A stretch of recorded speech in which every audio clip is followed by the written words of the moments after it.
Guys, my name is Prem. Uh, I'm from AML department. I'm here going to explain about feature scaling technique. Feature scaling is a method used to normalize the range or independent variable or feature of the data in data processing. It is also known as data normalization and is generally performed during data pre-processing step.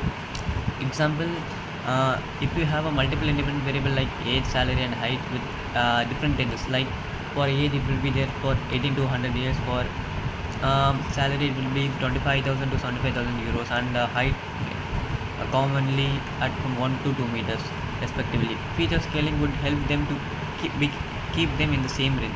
For example, uh, for age, salary, and height, for all the three parameters there will be same equal number of range. For example, centered around 0 or in the range of 0 to 1 depending on the scaling technique. Feature scaling contains four steps. Method There are four methods of feature scaling. First one is standardization. Standardization is nothing but calculating the z score and normalizing it. It will what by this method in this method we are going to just calculate the z score of each value and replace each value with the z score value, so that the z score can be calculated using x dash is equal to x minus x bar by sigma, where sigma is the variance and x bar is the mean. The feature scales are rescaled with x bar is equal to 0, that means mean is equal to 0 and variance is equal to 1. Here we are going to use the library method. Standardization uses standard scaler. For example, here the program is import pandas SPD. We are importing the pandas library, and from SciPy for scientific calculation we are importing stats, and and we are importing NumPy library also. At first, here for standardization they are given that from sklearn.preprocessing import standard scalar, which is the library we are going to use to calculate the standard scalar. Here SC is equal to standard scalar, which here we are defining the function to the variable SC. Here df1. In the df1 is the data set we have, and the df1 height and weight column, which both are different with some different ranges. So here we are going to implement the standardization process in these two columns, height and weight. SC.fit transform df1, which means using the standard scalar we are going to normalize these two columns. Here the values are given.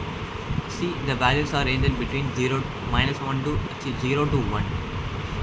That's the difference. Next feature scaling method is min-max scaling. It is also referred to as normalization, same as this. Here also the ranges between 0 to 1. Here the same as standardization, the mean value is 0. The formula to calculate this is x bar is equal to x minus minimum of x divided by maximum of x minus minimum of x.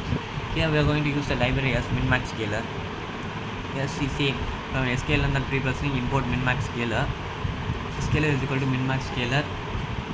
df height weight is equal to scalar.fit transform df of height. Here the min-max scalar also do the same normalization process. See, here also the value ranges from 0 to 1. Next is the normalization. This method is more or less the same as the previous method, but here is instead of minimum value we subtract each entry by the mean value of the whole data, then divide the result by the difference between the minimum and maximum value. That means we are going to separate here in the min-max scaling, just we are separated the x minus minimum of x. The minimum is the value of the data set, but here we are going to just subtract the mean of the whole entire data set and divide it by the maximum minus minimum. Here from sklearn not preprocessing he got normalizer, scale is equal to normalizer, df2 same. We are going to use the same two columns, height and weight. Here also it ranges the values after the result, the value ranges between 0 to 1, which gives both and the height column in the same range. Next one is maximum absolute scaling. The maximum absolute scaling does nothing but maximum absolute scaling scales the data to its maximum value. That is that it divides every observation by maximum value of the variable. That means it gives each data to its maximum value. By calculating every value, it gives each data a maximum value. The result of the preceding transformation distribution in which the values vary approximately within the range -1 to 1. Here, in the last three scaling methods, the values have been ranges from 0 to 1, but here the value ranges between -1 to 0, -1 to 1. Here the library is going to use this max upscaler. Here hex scale is equal to x divided by max of x. Same process. So from the scale and the previous one, import max upscaler. Scalar is max upscaler. df3 height comma weight. Scalar dot fit transform df3 height comma weight. See here also the value ranges from -1 to 1. Next process is robust scalar. The robust scalar is nothing but robust scalar transform the features vector by how it calculates by subtracting the median by transform the feature vector by subtracting the median and then dividing by interquartile range. That means we are last in normalizer, we are in the numerator we have subtracted it by the each value by the mean, but here we are going to subtract the each value by the median and divide it by the interquartile range. That means 75% of the value minus 25% of the value. In this method of scaling, we use two main statistics measure of the data, median and interquartile range, which we have been used in determining the outlier process. After calculating these two values, we are supposed to subtract the median and from each entry and then divide it by the interquartile range. The same process.